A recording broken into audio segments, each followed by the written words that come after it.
The trap appears where the light disappears in the shallow wetlands of Africa.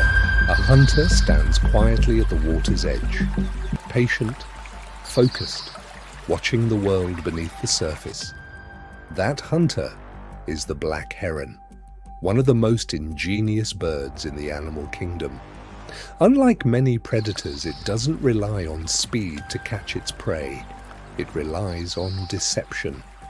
When a fish is spotted below, the bird slowly spreads its wings around its body, creating a dark canopy over the water.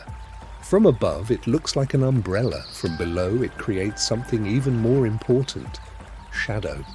The sunlight vanishes. A patch of darkness appears where none existed before.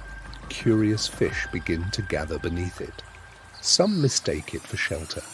Others are drawn toward the sudden change in light, exactly as the heron intended. The bird remains perfectly still, waiting, measuring the distance, watching every movement below. Then the moment arrives. A fish drifts too close.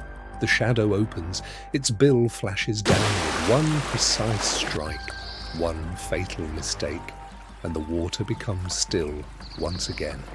The trap is gone, but for the prey, it was already too late.